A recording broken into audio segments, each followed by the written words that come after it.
Hello and welcome back to the RDF Tactics YouTube channel. Netherlands came into Euro 2020 as clear Group C favourites, and they did not disappoint by any stretch of their imagination, winning all 3 of their matches. Frank de Boer's team have been tactically fluid, outstanding both in and out of possession, and have generally looked like one of the most exciting teams at the tournament. So with the knockout stages just a few days away, we take a look at Netherlands' tactics at the tournament so far. In Football Manager, we are going to recreate that as well, and then of course check out the results. So before we get stuck into things, make sure you are subscribed to my channel. I'm on the road to 10,000 subscribers. Make sure you like this video as well. You can also share it, that helps out massively. And also leave a comment if you have any tactical recommendations. But now, let's get started.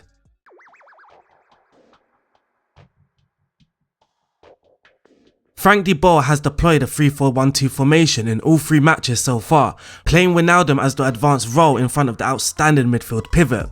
The shape sees some minor 3-4-3, 5-2-3 tweaks in defence, but their 3-4-1-2 has been absolutely integral to their attacking success and the overall influence of their best players like De Jong, Wijnaldum and Depay. Denzel Dumfries has been one of the names of the tournament so far, as he's bagged 2 goals in Holland's opening 2 games. His high position on the right has allowed for greater attacking fluidity to the Dutch, specifically giving Weghorst more room to roam in central areas. Wijnaldum has been given so much license to get further forward and score goals as the number 10 in the team, where he's bagged 3 goals in 3 matches. Starman Memphis Depay has been absolutely everywhere for the Orange, scoring 2 goals with 1 assist in 3 matches so far, but it feels like he's assisted just about every goal Netherlands have scored so far. So with that, let's move on to how Netherlands build up.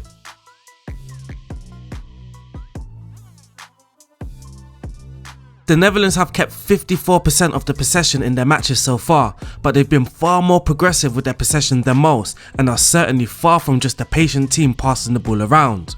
The centre backs circulate the ball around with relative quickness, looking to get the ball into the wing backs and then centrally for Frenkie de Jong. De Jong will then look to drive the ball forward and break lines either from a pass or a dribble, both of which he can do with ease. From there, Wijnaldum and Depay will both look for space in between the lines to receive, and both are also capable of driving the ball forward at speed upon receiving it themselves. No team has completed more dribbles per game than the Netherlands, 13, with De Jong at the top of that category from an individual perspective, ahead of Kevin De Bruyne and Kylian Mbappe. In addition to taking players on and dribbling when possible, the Dutch have favoured a short passing game, with no other team completing fewer long passes per game at the tournament so far. Once advancing into the opposition's half, it's also very common for the centre-backs to do so as well. Daley Blind in particular will advance down the left and look for moments to play in Depay. Blind also likes to play longer passes, which can be effective for the Orange in switching play quickly to the right and engaging Dumfries, just as the opposition try to set up how they are going to defend the left-sided Depay. By having so many players in close proximity in their build-up like this, particularly once advancing into the opposition's half, it makes it very difficult for the opposition side to transition. But now we've covered how Netherlands build up, we are now going to look at the defensive principles.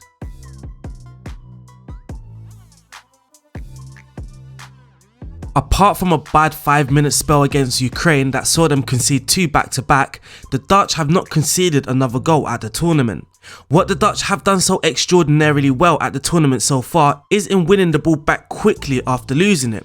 Every Dutch player looks to get into the opposition half whenever they are trying to advance into the final third, and the close proximity that they operate in to unbalance the opposition's defence makes it easier to quickly counterpress upon losing the ball. This then allows the Boer's team to continue making dangerous, risky passes into the final third and into the penalty area, knowing if they don't come off that the team are still set up well to defend straight away. De Jong has been particularly crucial here and normally leads the first action of counter-press, given that the area of the field that Netherlands most frequently lose the ball is towards the edge of the 18-yard box. De Jong arrives to the scene lightning quick, or is already there a part of the close proximity attack, and then easily helps his team restart right away. In terms of their high press on longer spells without the ball and goal kicks, Netherlands shift into a 3-4-3 shape.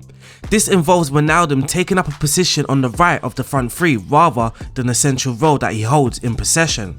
What this allows for the Netherlands specifically is several advantages. Firstly, it allows Weghorst as the supposed main goal threat and target man to continue operating in central areas rather than out wide when defending. If Netherlands win the ball, he's a great outlet to have with his exceptional link-up play as well as size and strength, and having him in the middle is therefore the best place for him to be. If the press is broken, Weghorst can again stay high and central as the more mobile Wijnaldum and Depay track back instead. The second advantage of this defensive shape is that it's fantastic for creating defensive triangles in wide areas. That could be from wing back, central midfielder and winger combining, or the outside centre back instead if the press is broken, which Netherlands don't usually allow. If teams try to play centrally to combat this, they face the task of 2 outstanding ball winners in midfield. If they go long, they face 3 aerial solid defenders and wing backs with more than enough recovery pace to help chase down any loose passes. When done right, there is simply no way past the Netherlands press. They can drop into a 5-4-1 or a 5-2-3 lower down on the field if they need to, but they usually win the ball high enough to allow Wijnaldum and Depay to continue operating in advanced roles rather than holding real defensive duties. But now we've covered the defensive principles, we're going to move on to the attacking principles.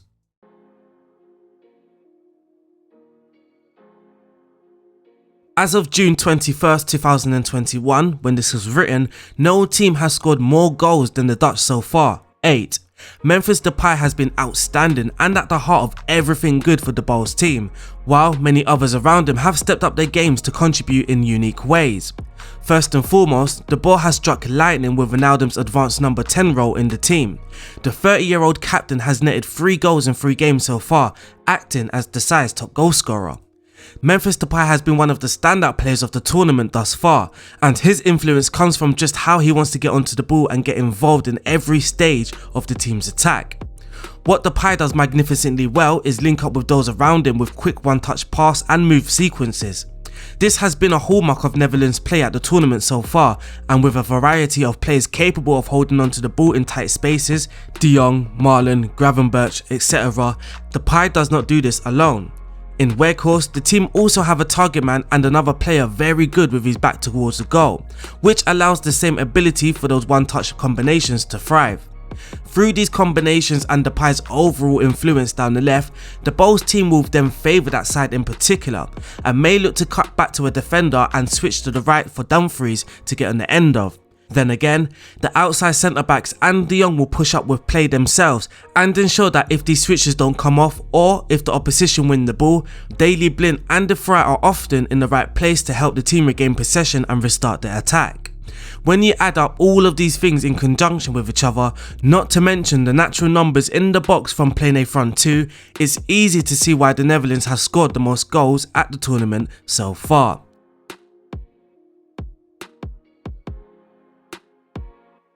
So, for the mastermind's conclusion, by the way, this analysis was written by the mastermind, which you can check out on their website, and the link will be in the description below. The Netherlands have been one of the outstanding teams at the Euro so far, playing a free-flowing brand of football with loads of goals and loads of spirit. While much of their attacks have come through the outstanding Memphis Depay, they've demonstrated much of their flexibility and variety in not only scoring goals, but maintaining possession and keeping the opposition away. How far they can go remains to be seen, but they have been one of the very best sides of the group stages at Euro 2020. So with that tactical analysis wrapped up, we are now going to go into Football Manager and look at the results. I tested it with the Netherlands in the Euros, but also with PSV in the Eredivisie. So now, after you've hit that subscribe button, that like button and shared this video, we are now going to go into Football Manager to check out the tactic and the results.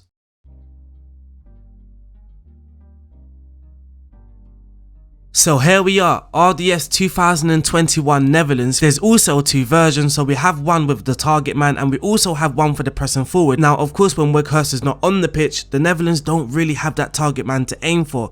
So when you don't have a Weghorst in your team and instead you have a Donyell Marlon or someone like that, then you can opt for the pressing forward with the attacking duty.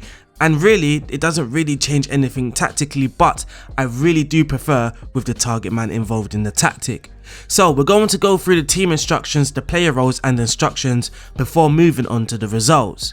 Team mentality, we are using the attacking mentality, and really it's going to help us exploit space in the final third by employing a fast tempo and more direct passing. Of course, I did change the passing slightly as well, and that resulted in me changing the tempo as well to make it more quicker with the passing slightly more shorter.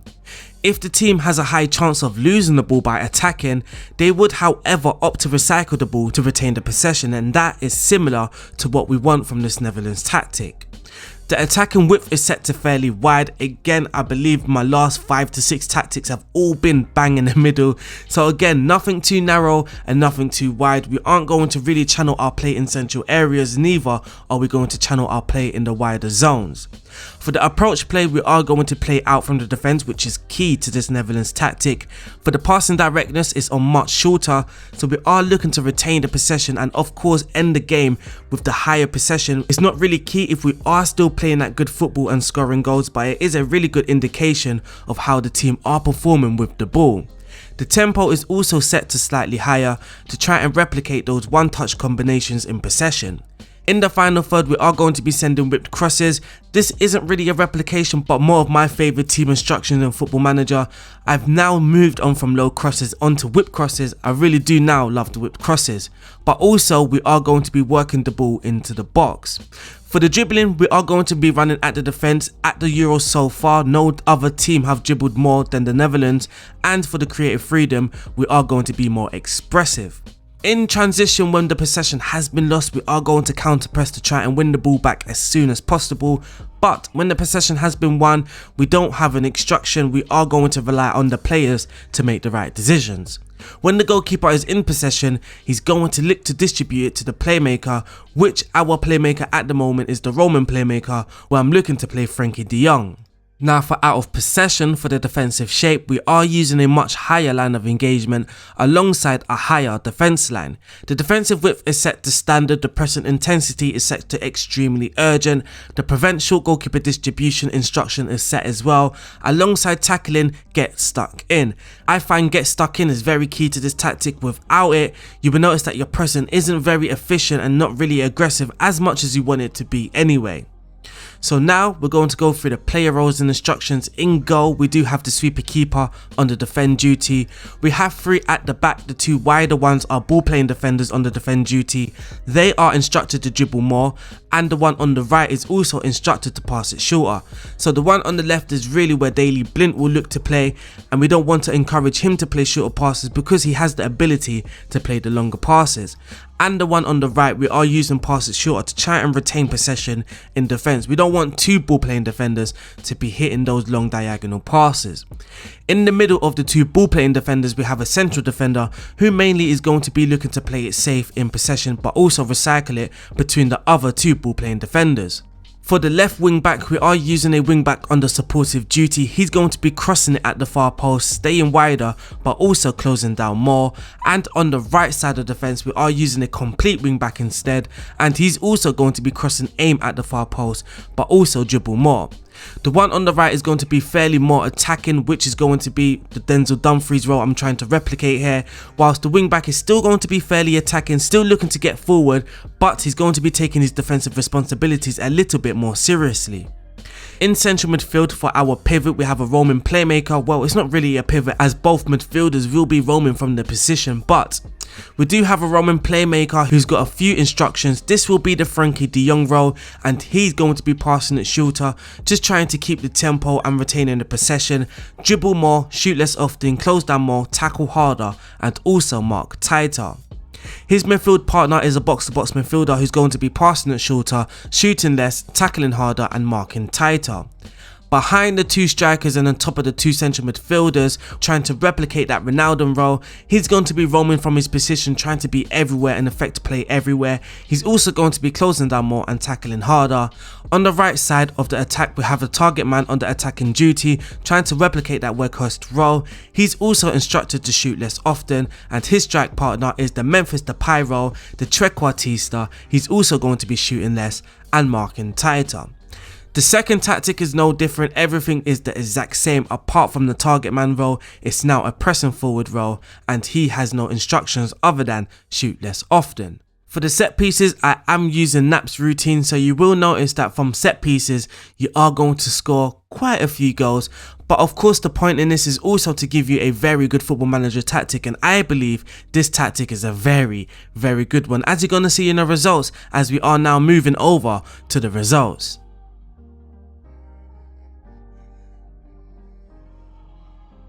So just to start off with the UEFA Nations League, because this is where I got the base of the tactic and I was tweaking a few things as I went along. But we started off with a couple 1-0 victories, a 3-1 win and then a 1-1 draw away to Italy, which I find impressive, and then followed with 2-1 victories. We then played some UEFA World Cup qualifying games which we went through easily, and then it got to the friendlies before the Euros, and as you can see some of the Euro results right here. In the group stage we had Spain, Ukraine and Slovakia, which we finished second, where we played 3, we won 2, draw 1, we scored 5 and only conceded 1. We drew that game against Spain of course, and that game ended 0-0, but we did beat Ukraine 4-1 and we beat Slovakia 1-0. That then took us to the quarterfinals where we played Czech Republic and we drew 0-0, but then we got through on penalties, which was fairly lucky, of course it is, and that took us to the semi-finals where we played Italy again, and this time we beat them 2-1. During this game they had most of the shots at goal, we only had 11, they had 13, we had 5 on target, they had 7, but with the XG we had a greater XG with 1.44, they had 0.77, and with the possession we had 55% of the ball, they only had 45%. Memphis Depay put us ahead, with Ronaldo then doubling the lead before Immobile then scored a late consolation. That then took us to the Euro finals where we beat England 1-0 in their backyard at Wembley. This was a very good match for the Netherlands, where you can see we had more of the shots, we had a better XG and also more of the ball. Because Weghorst was actually injured throughout the Euros, we had Luke de Jong instead, which is also a target man player. And as you can see, this is fairly the team that I went with the Euros. Luckily I had Virgil van Dijk as well in this side. So I had De Vrij, Van Dijk and Nathan Ake as our back three. Daley Blind played as the wing back, but not every game, he also played as the left sided centre back, and Hateboer on the right side of the defence. Frankie de Jong played as the Roman playmaker, Van der Beek played as the box-to-box midfielder, Wijnaldum played as the shadow striker, Luke de Jong was the target man and Memphis Depay was the trequartista. That is how the Netherlands won the Euros, and we're also going to look at some stats right now as well. So for the most goals in the tournament, we only scored 9, England scored 19, absolutely incredible for England there, but we scored 9 in 7 games, and one of those goals coming from corners. For the most shots for, we are joint third with 96. For the fewest shots against, we aren't in the top 8. For the best pass completion, we are third with 89%, and for the most possession, we had 52% of the ball, which puts us 7th. For the most tackles won, we topped that list with 188. For the most dribbles made, we aren't in the top 8, which is fairly disappointing given that we are using the attacking duty and dribble more, run at the defence. I'm not exactly sure how we didn't finish in the top 8. But of course we have PSV results as well to look at after, and they have a bigger sample of games. Hopefully those results showcase the tactic a little bit better. But we did have the most clean sheets in the tournament, and we also conceded the fewest goals. So we can see here also who were the key players for the Netherlands. Donny van der Beek played 12 games under me. He scored 5 goals with 6 assists, highly impressive. Luke de Jong played 12 as well, scoring 5 and getting 3 assists. Virgil van Dijk scoring 4. Memphis Depay scoring 3, getting an assist as well. So now we are going to move over to the PSV results. Check out how well they did. Again, I didn't play the full season, I believe I got to January, but we did play a fair share of games as well, especially in Europe. So we are going to look at their results and see how well they did using this tactic.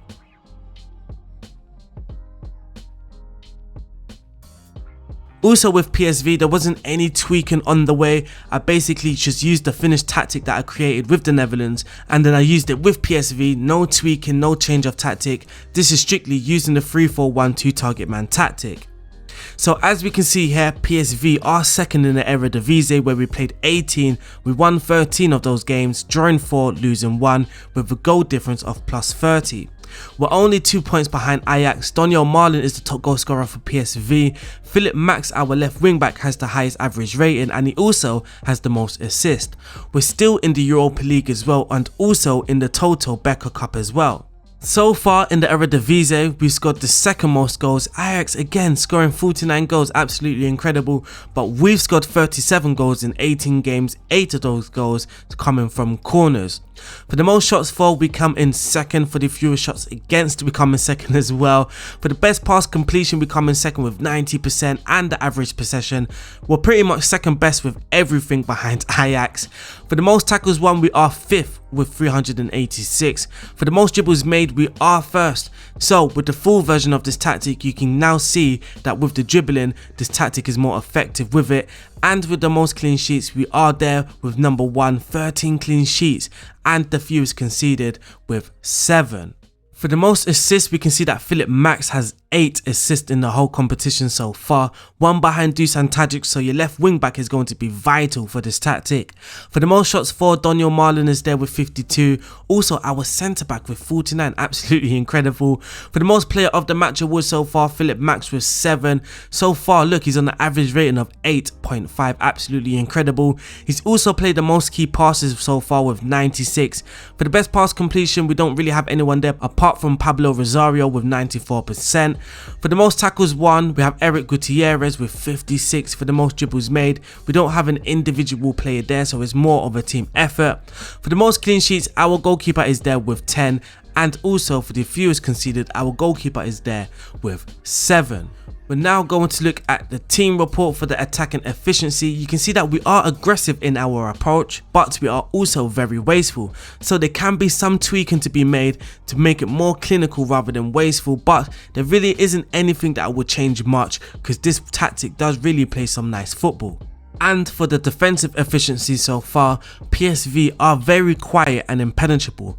We face fewer shots per game than average, and we also concede fewer goals than would be expected from the number of shots that we have faced. But how did we score most of our goals? 23 from play shots, 5 from powerful shots, 6 from headers and 3 from penalties.